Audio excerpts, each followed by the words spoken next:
Is Americans' insurgent left facing a moment or a movement? A new CNN special takes viewers across the country to explore the battle over the Democratic Party's future and its ongoing debate over socialist politics. Our own Donnie O'Sullivan sat down with one of the left's most controversial figures and who offered a bold prediction about 2028.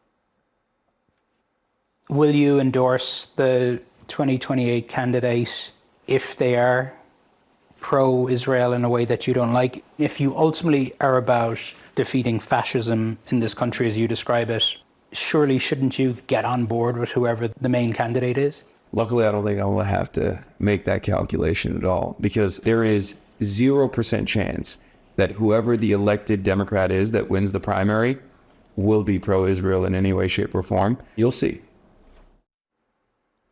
Donnie joins us here at the table now. So, Donnie, in your reporting, what do you think is the balance between the sort of economic populism that's motivating some of the candidates and this Israel issue, which is very real, that Hasan Piker is talking about? Yeah, it's huge, and they view this as going hand in hand. I mean, the reason I asked Hasan Piker that question, and I'm guessing most people watching this program now know who Hasan Piker is, but for those who do not, he has become the sort of lightning rod within the Democratic Party, within the debate for what direction the Democratic Party should go. The reason I asked him that question was because we bumped into him, we interviewed him at the 2024 DNC. He had been invited as part of the DNC as they tried to broaden their tent and bring creators in. He was there streaming live, and he was not supporting Harris. He did not endorse her. He didn't tell his viewers to vote for her. And I think, this is the real crux of this problem, this issue here, is that... They call themselves the uncommitted? The uncommitted movement, yeah. But I think, you could see where this is going in terms of as we get into the 2028 primary, probably beginning on New Year's Eve, right, this year, is that will the party come together at the very end? It looks like they are poles apart right now, and you can see people are entrenched. There's no way they come together. I mean, you've got a large group of this party that is not just accepting the fact that you have to be anti-Israel, but they decided to justify a dude with a Nazi tattoo. I mean, there is a rise of anti-Semitism on the left.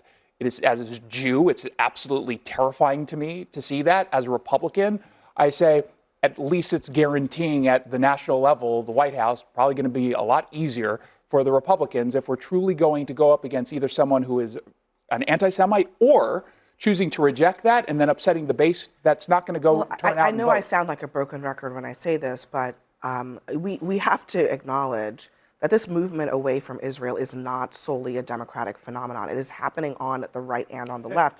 But on the Democrats, our CNN poll finds that 69%, if you add enthusiastic and okay, of Democrats say that they are okay or enthusiastic about somebody being nominated who supports cutting U.S. aid to Israel.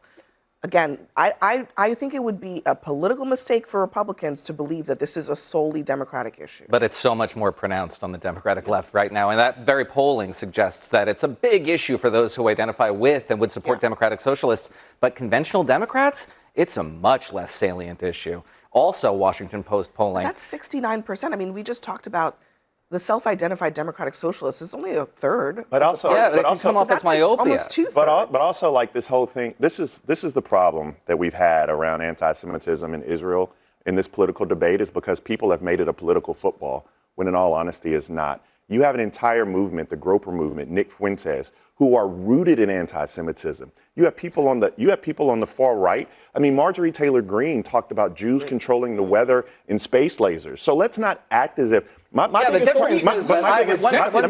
difference is that I'm perfectly comfortable calling out Marjorie Taylor Greene, Nick Fuentes. Disagree, but if the Democrats let that Maoist poseur lead their party. Who are we talking about? Talking about Hasan Piker. Yeah, Hasan Piker. I was like, I didn't even know what the adjective meant. I was like, I didn't know who you were talking about. A faker, a pretender, somebody who is not real. If they allow him what we have to realize is that we're not going down this path. 55% of the country says we will not support a Democratic Socialist, and that includes, by the way, 2-to-1 margins among Democrats who are black. Black Democrats. I know. Well, that's where I was going. We're trying to educate you. You also spoke to establishment figures like James Carville and others. Do you get the sense that they understand, they fully grasp what is happening right now in the party and how to address it. Well, I think, to this point, there is, and it's hard to even call it the fringes anymore, right? Because a lot of these ideas are becoming very mainstream. I mean, I think Hasan Piker was a sort of fringe character a few years ago. You can see he's sort of central in this debate within the party now.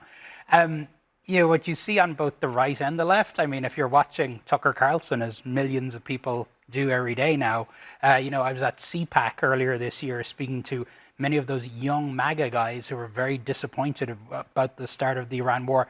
They have the same feelings towards Israel, right? I mean, this is a thing that's happening on both sides of the party.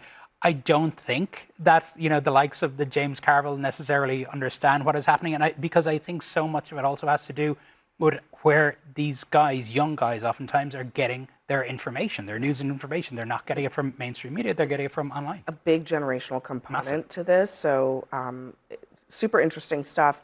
You can catch more of Doni's reporting on the whole story with Anderson Cooper airing this Sunday at 8 p.m. on CNN and also the next day on the CNN app. Doni, thank you very much. Next for us, the panel will react to your feedback from CNN.com/Abby.